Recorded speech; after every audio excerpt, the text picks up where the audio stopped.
Hello students, welcome to my channel Medishow.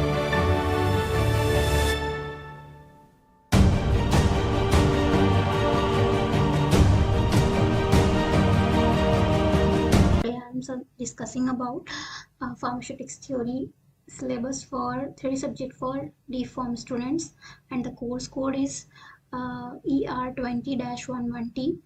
So in this syllabus we discuss about scope of this subject. So in this subject we basically knowledge and skill about formulating dispensing different pharmaceutical dosage form. इसमें हम formulation कैसे बनाते हैं dosage form का and dispense कैसे करते हैं, इसमें हम इस सब्जेक्ट में हम ये सब सीखेंगे. एंड देन आफ्टर कोर्स के ऑब्जेक्टिव क्या है, देन इसमें हम जानेंगे कि इसके ऑब्जेक्टिव्स क्या हैं. Course will discuss the following aspect of pharmaceutical dosage form in basic concept and types and need. क्या नीड होती है डोजेस फॉर्म की, बेसिक कॉन्सेप्ट्स क्या होते हैं, advantage and disadvantages of doses form, methods of preparation and formulation हम इसमें सीखेंगे. मतलब कैसे बनाया जाता है, कैसे फॉर्मुलेट किया जाता है डोजेस फॉर्म को, उसके एडवांटेज एंड डिसएडवांटेजेस के बारे में हम सीखेंगे. एंड पैकेजिंग कैसे करते हैं, लेबलिंग कैसे करते हैं, उसकी रिक्वायरमेंट्स क्या क्या होती हैं लेबलिंग की. Then basic quality control test हम देखेंगे. उसका क्वालिटी कंट्रोल टेस्ट मतलब कि रॉ मटेरियल से लेके फिनिश्ड प्रोडक्ट जो हम बनाते हैं उसका क्वालिटी कंट्रोल टेस्ट के बारे में हम जानेंगे. एंड उसके concepts of quality assurance and good manufacturing practice के किस तरह से सबसे अच्छे से अच्छा बनाया जा सके डोजेस फॉर्म्स को. देन अब हम इसमें कोर्स आउटकम्स के बारे में कोर्स आउटकम में हम देखेंगे upon successful completion of this course the students will be able to, यानी कि after completion of this course के कंप्लीट होने के बाद हम ये सीख जाएंगे इसमें कि describe about the different dosage form, कैसे हम डोजेस फॉर्म्स को डिस्क्राइब करेंगे. एंड फॉर्मुलेशन एस्पेक्ट्स के बारे में हम बता सकते हैं. एंड देन एक्सप्लेन एडवांटेजेस, उसके एडवांटेजेस को एक्सप्लेन कर सकते हैं, डिसएडवांटेजेस को देख सकते हैं. Quality control test of different dosage forms को हम अच्छे से बता पाएंगे क्योंकि हम इसमें पहले से सीख चुके होंगे, तो जिसके बारे में हम आराम से बता सकते हैं. तो discuss the importance of quality assurance and good manufacturing practices, कि हमने किस तरीके से बनाया है, क्या कौन सा स्टैंडर्ड ऑपरेटिंग प्रोसीजर हमने फॉलो किया है, तब जाके हमने एक अच्छा डोजेस फॉर्म बनाया है. देन अब हम इसमें देखेंगे चैप्टर वन में देखेंगे टॉपिक्स. तो इसमें हम टॉपिक्स के बारे में history of the profession of pharmacy in India in relation to pharmacy education, industry, pharmacy practice and various professional associations. मतलब इसमें हम history of profession of pharmacy की हिस्ट्री क्या रही है, कैसे ये कोर्स इंडिया में आया, और इस एजुकेशन के बारे में जानेंगे हम. फार्मेसी एजुकेशन के अंदर क्या क्या आता है, इंडस्ट्री में फार्मेसी प्रैक्टिस में क्या, मतलब कि इसका क्या यूज़ होता है. And pharmacy as a career, तो फार्मेसी को हम एज अ कैरियर कैसे देखेंगे, फार्मेसी में क्या क्या स्कोप है, ये सब हम इसमें देखेंगे. देन उसके बाद अब हम जानेंगे फर्स्ट चैप्टर में ही फार्माकोपिया. इसमें हम इंट्रोडक्शन पढ़ेंगे. IP means Indian pharmacopoeia, BP means British pharmacopoeia, USP means United State pharmacopoeia, and NF means national formulary. इन सभी बुक्स में ड्रग के डिस्क्रिप्शंस और इसके प्रिपरेशन मेथड्स के बारे में दिया रहता है. इनको फॉलो करके हम एक अच्छा और गुड डोजेस फॉर्म बना सकते हैं. तो सबसे ज़्यादा इसमें एक और आता है एक्स्ट्रा फार्माकोपिया. देन और सबसे ब्रीफ डिस्क्रिप्शन में हम पढ़ेंगे silent feature of Indian pharmacopoeia के बारे में. देन अब हम आते हैं चैप्टर 2 पे, packaging material and types, selection criteria. तो हम इसमें जानेंगे पैकेजिंग मटेरियल के बारे में. उसका टाइप क्या होना चाहिए, उसको सेलेक्ट करने का क्या क्राइटेरिया होना चाहिए कि जिसमें हम डोजेस फॉर्म को अच्छे से स्टोर कर सकें, इसका क्या एडवांटेज होता है पैकेजिंग का, डिसएडवांटेजेस क्या होता है. एंड ग्लास और plastic and metal containers, rubber and packaging material, rubber closure जो होते हैं, देखा होगा आपने, जैसे कि डोजेस फॉर्म, जैसे कोई इंजेक्शन आता है तो वो एक रबर के स्टॉपर से स्टॉपर लगा होता है, इस कंटेनर में छोटा सा रहता है, इंजेक्शन उसमें से फिल करते हैं। एक वो होता है रबर का। एंड देन जैसे ग्लास की बॉटल होती है, छोटे छोटे इंजेक्शन इसमें आते हैं। प्लास्टिक की बॉटल में कुछ चीज़ें पैक्ड होके आती हैं, कुछ ड्रग्स पैक होके आती हैं। सो देन इसमें हम पैकेजिंग मटेरियल्स के बारे में हम देखेंगे। अब आते हैं चैप्टर थर्ड पे, फार्मास्यूटिकल एड्स।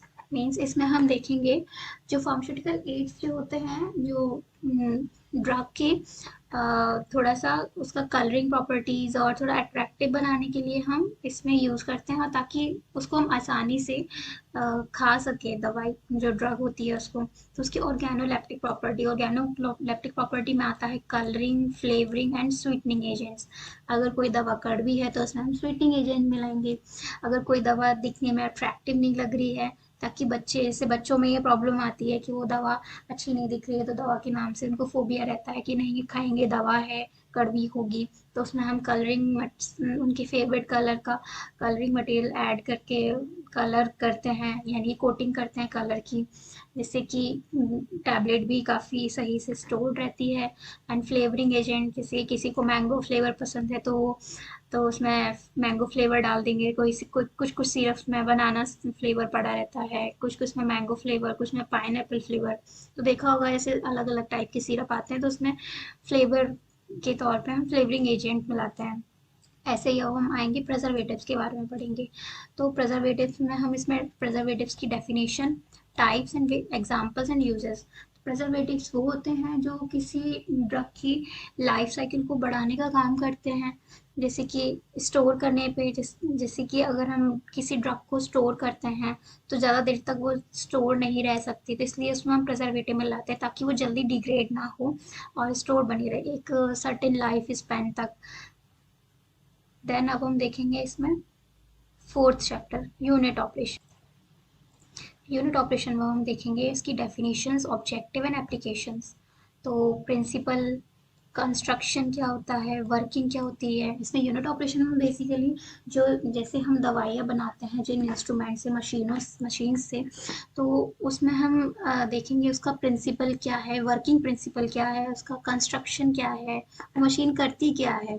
ग्राइंडिंग करती है, पाउडर का साइज रिडक्शन करती है, साइज को सेपरेट करती है। ये सब हम इस यूनिट ऑपरेशन में देखेंगे। तो सबसे पहले यूनिट ऑपरेशन का हम बेसिक देख लेंगे कि इसमें डेफिनेशन इसकी क्या है, ऑब्जेक्टिव एप्लीकेशंस क्या है, principle, construction and working of size reduction. यानी साइज रिडक्शन में हम देखेंगे हैमर मिल, बाल मिल, जो कि बड़े मॉलिक्यूल्स, बड़े बड़े पार्टिकल्स को छोटे छोटे पार्टिकल्स में कन्वर्ट करते हैं, तोड़ते हैं। एंड साइज सेपरेशन, यानी कि डिफरेंट डिफरेंट साइज के पार्टिकल्स को हम अलग अलग करते हैं। इसमें अब हम देखेंगे इसका क्लासिफिकेशन क्या है, classification of powders according to IP, यानी कि इंडियन फार्माकोपिया में हम देखेंगे कि पाउडर्स का क्लासिफिकेशन क्या है, कैसे कैसे क्लासीफाई किया गया है। एंड साइक्लोन सेपरेटर, जो कि एक मशीन है, बड़ा इंस्ट्रूमेंट है जिसमें हम देखेंगे कि साइज का सेपरेशन कैसे करते हैं। सीव एंड स्टैंडर्ड ऑफ सीव, तो इसमें जो पाउडर को सीविंग मेथड से हम साइज का सेपरेशन भी करते हैं। तो इसमें हम ये सब देखेंगे। एंड देन अब हम mixing mixing the double cone blender. इसमें हम देखेंगे मिक्सिंग में डबल कोन ब्लेंडर आता है, टरबाइन ब्लेंडर आता है, turbine mixture sorry, triple roller mill and Silverson mixture homogenizer. ये सारे इंस्ट्रूमेंट्स के बारे में हम डिटेल में पढ़ेंगे जब हम थ्योरी को आगे बढ़ाएंगे इस चैप्टर पे, जब हम पहुंचेंगे। एंड फिल्ट्रेशन में हम थ्योरी ऑफ फिल्ट्रेशन, यानी कि फ़िल्टर कैसे करते हैं। एंड मेम्ब्रेन फ़िल्टर आता है, एक सिंटर्ड ग्लास फ़िल्टर आता है, जैसे कि हम किसी भी लिक्विड को अगर हम फ़िल्टर कर रहे हैं तो उसमें ये फिल्ट्रेशन प्रोसेस यूज़ होता है, उसमें ये सारे इंस्ट्रूमेंट्स यूज़ होते हैं। एंड अब आते हैं ड्राइंग में working of fluidise bed dryer. इसमें ये बहुत इंपॉर्टेंट होता है, फ्लूडाइज बेड ड्रायर, तो इसको हम काफ़ी अच्छे से डिटेल में पढ़ेंगे। And process of freeze drying, ये सब हम इसमें ड्राइंग में पढ़ेंगे। एंड देन अब हम आते हैं एक्सट्रैक्शन में हम देखेंगे इसकी definition, classification, method and applications को हम देखेंगे। एक्सट्रैक्शन मीन्स किसी कंपाउंड को हम थोड़ा सा क्रूड ड्रग से जब हम किसी एक केमिकल को अलग करते हैं तो कई सारे केमिकल्स को अलग करते हैं, तो एक्सट्रैक्शन प्रोसेस में आता है। एंड देन आइसोलेशन में ये होता है कि वो सारे केमिकल्स जो हमने अलग किए उसमें से किसी एक पर्टिकुलर केमिकल को हम निकाल के आइसोलेट कर लेते हैं, जिसका हमें यूज़ करना है, तो उसको हम आइसोलेशन बोलते हैं। एंड देन अब हम आते हैं चैप्टर 5 पे। इसमें हम बेसिकली देखेंगे टैबलेट्स के बारे में, tablets, coated and uncoated tablets. इसमें हम क्लासिफिकेशन ऑफ टैबलेट देखेंगे, इसमें कोटेड और अनकोटेड टैबलेट्स आती हैं, various modified tablet, sustain release, extended release, fast dissolving and multi layer tablet. जैसे कि आपने देखा होगा कोटेड टैबलेट आती है एक अनकोटेड टैबलेट आती है। कोटेड में थोड़ा सा काफ़ी शाइनिंग लेयर वाली कोटिंग रहती है, तो जिसकी वजह से ड्रग जल्दी डिग्रेड नहीं होती है, एंड जिसका काफ़ी एडवांटेज होता है कोटेड टैबलेट का, और जो कि तुरंत डिजॉल्व नहीं होती है। अनकोटेड टैबलेट में ये रहता है कि वो माउथ डिजॉल्विंग ज़्यादातर टैबलेट्स में आती है, जैसे जल्दी डिजॉल्व हो जाती है। And then various modified tablets, जैसे कि सस्टेन रिलीज, सस्टेन का मतलब धीरे धीरे रिलीज होने के लिए, एक्सटेंडेड रिलीज मतलब कि काफ़ी टाइम तक रिलीज होती रहे वो ड्रग। एंड फास्ट डिजॉल्विंग से डिस्प्रिन की टैबलेट देखी होगी, वुमेन मतलब कि जैसे ही हम उसे खाते हैं वैसे ही वो माउथ में ही डिजॉल्व होने लगती है। Multi layer tablet, multi layer tablet का बेनिफिट ये रहता है कि इसमें एक ही टैबलेट में कई सारी ड्रग्स को लेयर फॉर्म में हम अरेंज करते हैं। देन अब हम आते हैं कैप्सूल्स पे। कैप्सूल में आता है hard gelatin capsule and soft gelatin capsule. Hard gelatin capsules बच्चों आपने देखा होगा कि जो कैप्सूल्स होते हैं हार्ड जिलेटिन वाले, उसमें दो पार्ट्स में डिवाइडेड होते हैं, कैप और एक बॉडी, इसमें बीच में ड्रग फिल रहती है, या तो पाउडर फॉर्म में या ग्रेनुलर फॉर्म में रहती है। जबकि सॉफ्ट जिलेटिन कैप्सूल आपने देखा होगा, जैसे कि विटामिन ई का कैप्सूल, विटामिन ए का कैप्सूल आपने देखा होगा, उसमें जेल टाइप मटेरियल भरा रहता है, एंड देन वो सिंगल कोटिंग का होता है, उसमें कैप और बॉडी में डिवाइडेड नहीं होता है। तो ये हम इसमें देखेंगे सॉफ्ट जिलेटिन कैप्सूल में। अब हम आते हैं liquid oral preparations. Liquid oral में solution, syrup, elixir, emulsion, suspension, dry powder for reconstitution. तो हम इसमें देखेंगे सॉल्यूशंस के बारे में देखेंगे, सिरप जो हम ज़्यादातर मेडिकेटेड प्रोडक्ट्स में हम ऐड करते हैं सिरप, ताकि उसका टेस्ट थोड़ा पीने लायक हो जाए, इसलिए हम सिरप्स का यूज़ करते हैं उसमें। एलिक्सर, इमल्शन के बारे में देखेंगे, सस्पेंशन, ड्राई पाउडर, रिकॉन्स्टिट्यूशन, ये सब के बारे में हम इसमें, ड्राई पाउडर फॉर रिकॉन्स्टिट्यूशन के बारे में हम इसमें देखेंगे। एंड देन अब हम आते हैं टॉपिकल प्रिपरेशंस पे। टॉपिकल प्रिपरेशंस में आता है basically ointments, creams, paste, gels, liniments, lotion, suppositories and pessaries. तो ऑइंटमेंट, जैसे कि कभी हमें चोट लग जाती है तो हम सबसे पहले क्या करते हैं, इस पर कोई ऑइंटमेंट लगाते हैं, ताकि वो चोट में जो जलन हो रहा है और बैक्टीरियल इन्फेक्शन ना हो, तो इसलिए हम इस पर ऑइंटमेंट या फिर कोई जेल वगैरह यूज़ कर लेते हैं। और जैसे फेस पे जो हम क्रीम्स लगाते हैं तो इसमें टॉपिकल प्रिपरेशन में ही आती है। और जैसे कि कोई मेडिकेटेड क्रीम है वो भी इसी में आती है। एंड पेस्ट आते हैं, जेल्स आते हैं, liniment, lotion, suppository, pessaries. Suppository basically topical में ही आती है, जो कि हम रेक्टल रूट के थ्रू इसको यूज़ करते हैं, एडमिनिस्टर करते हैं, सॉरी। एंड देन पैसरीज पढ़ेंगे, इसमें हम पैसरीज और इस सब के बारे में काफ़ी डिटेल में पढ़ेंगे। एंड देन नेज़ल प्रिपरेशन अब आता है, ईयर प्रिपरेशन आता है। नेज़ल प्रिपरेशन में हम नेज़ल स्प्रे वगैरह के बारे में पढ़ेंगे। ईयर प्रिपरेशन में ईयर ड्रॉप्स के बारे में पढ़ेंगे हम। ईयर ड्रॉप्स जो आती हैं बेसिकली कान में, जिनको हम किसी बैक्टीरियल इन्फेक्शन से बचने के लिए एडमिनिस्टर करते हैं। अब आते हैं पाउडर एंड ग्रेन्यूल्स पे। पाउडर एंड ग्रेन्यूल्स में जैसे इसमें पढ़ेंगे हम insufflation, dusting powder, effervescent powder and effervescent granules के बारे में पढ़ेंगे। एंड देन अब आते हैं sterile formulations, injectables, eye drops, eye ointments, ये सारे स्टेराइल फॉर्मुलेशंस होते हैं, इनके बारे में हम डिटेल से पढ़ेंगे। स्टेराइल का मतलब कि इनको हम स्टेरिलाइजेशन की प्रोसेस से हम मतलब मैन्युफैक्चर करते हैं, एंड इसमें कोई बैक्टीरियल इन्फेक्शन मतलब बैक्टीरियल ग्रोथ ना हो, इसलिए हम इसको स्टेरिलाइज फॉर्म में फिल करते हैं ताकि ये जल्दी ख़राब ना हो। एंड देन अब आते हैं, इसमें शायद इसमें कोई प्रिजर्वेटिव नहीं मिला, स्टेराइल फॉर्मुलेशंस में कोई प्रिजर्वेटिव्स हम नहीं मिलाते हैं, तो बहुत ही मिलाते भी हैं तो बहुत ही कम अमाउंट में, या फिर मिलाते ही नहीं हैं। तो अब आते हैं इम्यूनोलॉजिकल प्रोडक्ट्स के बारे में देखेंगे। इसमें sera, vaccine, toxoids and their manufacturing methods, इसमें सीरा, वैक्सीन, टॉक्साइड के बारे में और उसके मैन्युफैक्चरिंग मेथड्स के बारे में हम इसमें पढ़ेंगे। अब आता है चैप्टर नंबर 6, इसमें basic structure, layout, section, activities of pharmaceutical manufacturing plants, यानी कि जो पायलट प्लांट प्रोडक्ट्स हम मैन्युफैक्चर करते हैं, बड़े लेवल पे जो हम प्रोडक्ट्स का मैन्युफैक्चर करते हैं, तो उसमें हम बेसिक स्ट्रक्चर देखते हैं उस इंडस्ट्री का, ये लेआउट, उसका सेक्शंस देखते हैं कितने सेक्शंस हैं उसमें, उसमें मैन्युफैक्चरिंग सेक्शन अलग होता है और क्वालिटी कंट्रोल, क्वालिटी एश्योरेंस वाला सेक्शन अलग होता है। उसका लेआउट देखेंगे कितने स्क्वायर एरिया में वो फैला हुआ है, ये सेक्शंस बटे रहते हैं और सेक्शंस का लेआउट देखते हैं।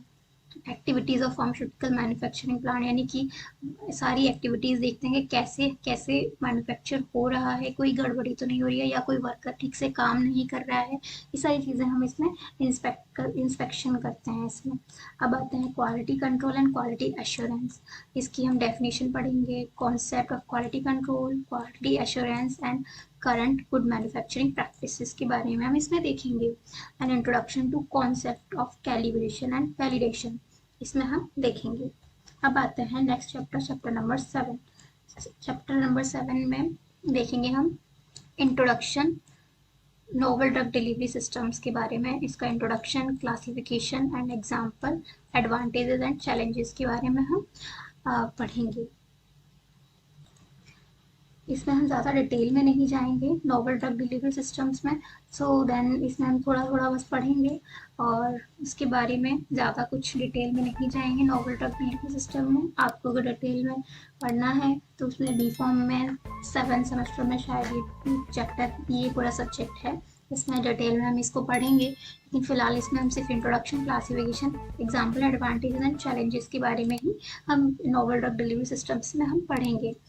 सो ये हमारा लास्ट चैप्टर था। So thank you for listening me patiently, and अगर आपको ये वीडियो अच्छा लगा हो तो लाइक, शेयर एंड सब्सक्राइब करें।